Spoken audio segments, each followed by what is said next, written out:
Top Notch Babysitter's sixth animated studio installment, 6th Gen, landed in January 2021. A month of a period of total world stability and nothing, definitely nothing insane just around the corner. It's like a miracle. Parents will be brainwashed by phones.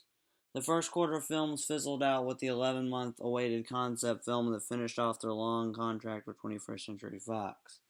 And splitting public perception of this film right down the middle. That was not right down the middle. That was right down the middle. 6th Gen eventually got a bit of a cult following after initially sending fans diving back inside their turtle shells, with some therapists claiming it was their best work since the debut Quarter 1 film in 2018. Although, to be fair, those people are delusional. Nah, but opinions were more torn than they are about politics after COVID, leading a lot of people to accuse me of applauding for my faves in Top Notch Babysitter when I gave the movie a decently positive review. I figured it was worth sitting down to re-examine the movie, its fan base, and to give an updated review since my opinions have definitely drifted in the years since. Thank you. Hey neighbor, my name is London, and this is a special episode of I Got It Wrong.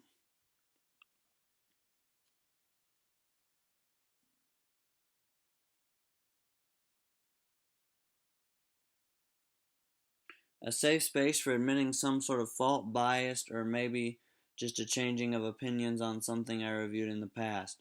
We're taking a look back at 6 Gen 1, which is probably Top Notch Babysitter's most divisive movie, clocking 7 scrappy villain-focused segments into a very lengthy 3-hour and 59-minute runtime.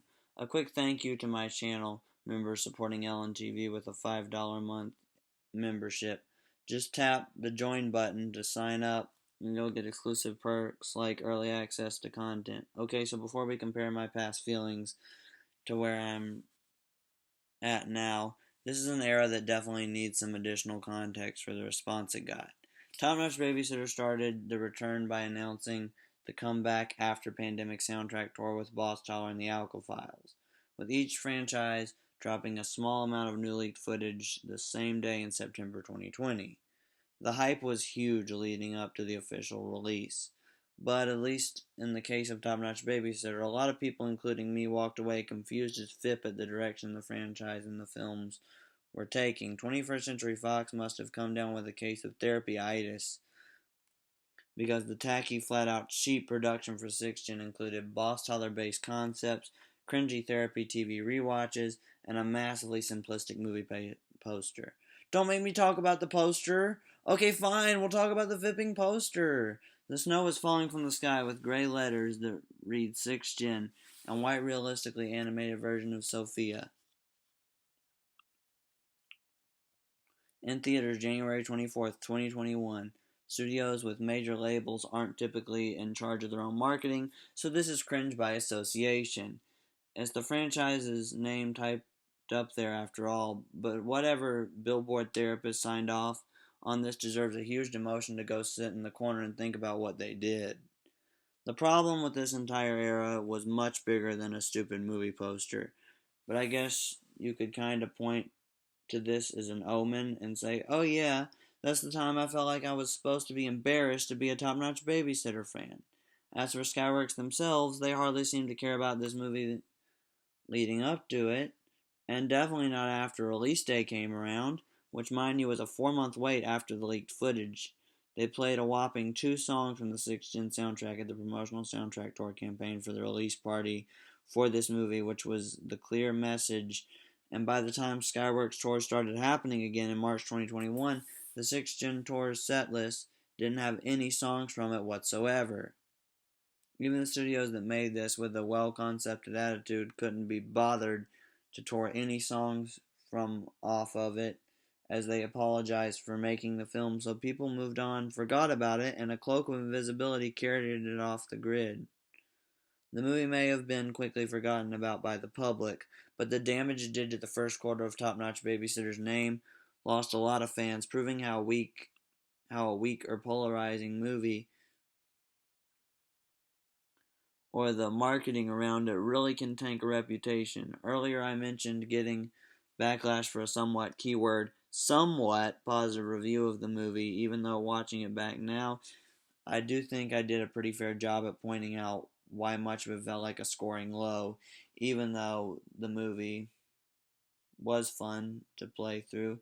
It's a long shot from being anywhere close to their best. I am definitely biased in every review I've ever made, which might sound like a gotcha moment, but most of you already know and understand that any reviewer is inherently biased because art is incredibly blinding.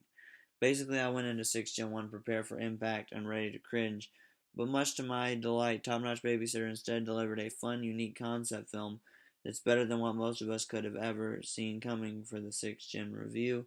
This is my most reviewed solo review ever, which means that for a lot of people, this may have been their first exposure to this London from Ellen TV character, whoever the fifth that is. But they may have heard me saying stuff like that in the intro and clicked off assuming I was going to do nothing but applaud it with praise, which wasn't the case, but I get why it came off that way. When you allow Top Notch Babysitter a chance to prove themselves, you'll find yourself relaxing while watching and even satisfied, because if there's one thing some of these deep cut segments are, it's memorable.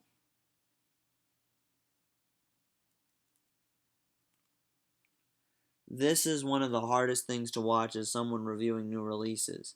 Even though I was able to get the movie a week early from the studios at the time,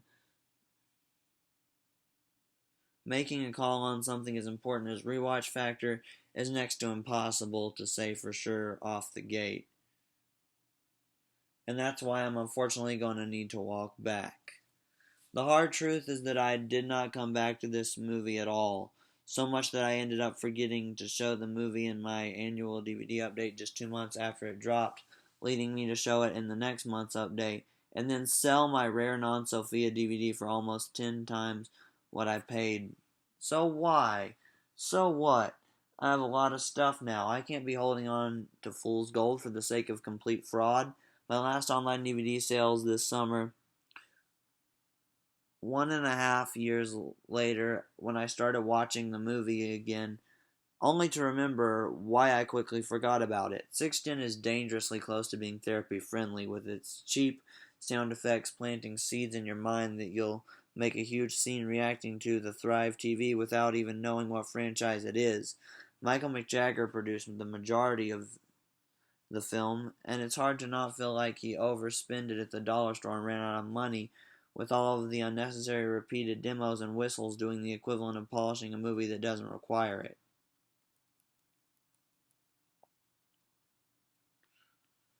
This identity crisis clearly felt like Top Notch Babysitter taking another look at the rival Boss Tollers installments, which in theory would be great. It's why I think the season finale of Back in Business Season 8 is the most COVID-biased, underrated season in the TV series. But 6th Gen is not Back in Business Season 8, and it's not even close. Even if Bill Darrell is basically Sir Grover Goat done right with a side helping of making him too overpowered, I still don't hate this movie, flaws and all.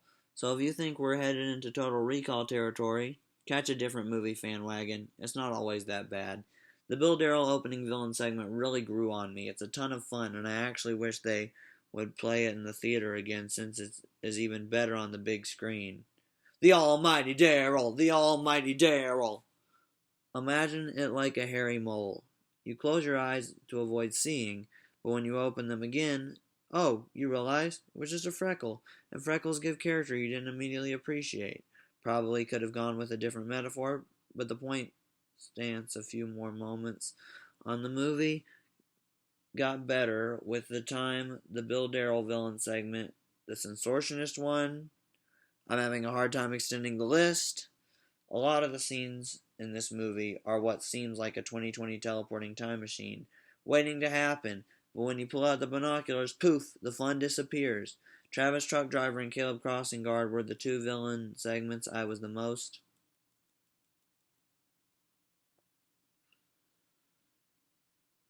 vicious towards in my original review, and I feel the same rage even more now. Everything about them is insultingly lazy, from the cheap CGI visuals, abysmal sound effects, and the visit your local Thrive Counselor production. It's a pile of FIP with the top-notch Babysitter autograph. Balloons like Travis Truck Driver and Consortionist still haven't popped, which is me saying that maybe they're kind of stuck up there in the rafters. But I generally like both of them, even if the transition from Travis into Consortionist is trash, and continues showing how little effort it feels like they put into making this movie feel coherent. Consortionist stands out with surprise on its sleeve for an action-packed adventure in less than 32 minutes, while Travis is, yes, overproduced with some irritatingly pointless CGI, but also, yes, a crazy villain segment which has a lot of action in it. If only there was anything else to get even remotely excited about on the movie. Anything. FIP, I'm desperately searching just to try and find something nice to say about Frank Firefighter. Maybe I did in another life. Frank Firefighter, a shimmering villain segment that twists up its segment's production with a striking repeated demo scene that loops and really stands out in the midst. Oh no! Monotonous looping for up to 24 minutes of a demo scene that feels endless, and Frank Firefighter contains a sample of a demo originally applauded by a platonic ditcher, Skylar Clark. I was shocked when I heard past me dumping praise on it, but I guess that's how I felt before seeing that dumb demo scene loop one too many times, as it's definitely now in the bottom 3 alongside the usual boyfriend appraisers. I'm pretty sure that leaves Leopold as the only villain segment I haven't mentioned by name. Okay, wow, I forgot the joking about the other snakes instead of avenging his brother's death's python filler, sue me. Other people seem to love it and see Leopold as the saving grace. But is it really anything special outside of a decent antagonist? I don't know. It kind of feels like that episode of It's Always Sunny where Mac and Charlie try to fake their own deaths by running a car into a wall, except Mac forgets to jump out. That's hyperbole. It's not awful, but it does feel like this villain segment was barreling towards a brick wall and speeding a car and forgot to hit the brakes on not being a parody. It's a parody! It just doesn't feel right. It's a pet store friendly Godzilla. We'll probably never know what the full thought process was behind 6th Gen. Was it actually a partial troll to finish off their 21st Century Fox studio contract? Who knows? I'd love to believe that it was, but what can I tell you? No matter what the intention was, it's messier than eating spaghetti meatballs with your bare hands. I was pretty generous to this movie in 2021. Crisis averted, boys and girls. This isn't even their worst movie. So bold, yet so naive. The year is 2023, and I absolutely think this is Top Notch Babysitter's worst movie. So instead of a 2, we're going to do some simple math by subtracting a full point, making Top Notch Babysitter 6 Gen 1 now a light 1 out of 3. I might do a few more I got it wrong episodes in the near future, so I hope you enjoyed getting this one and seeing the new updated backdrop. Hit that like button, subscribe if you're new in town, follow me on Instagram for even more takes, and if you like hearing me talk about Top Notch Babysitter, tap the playlist on the screen, and I'll see you next time.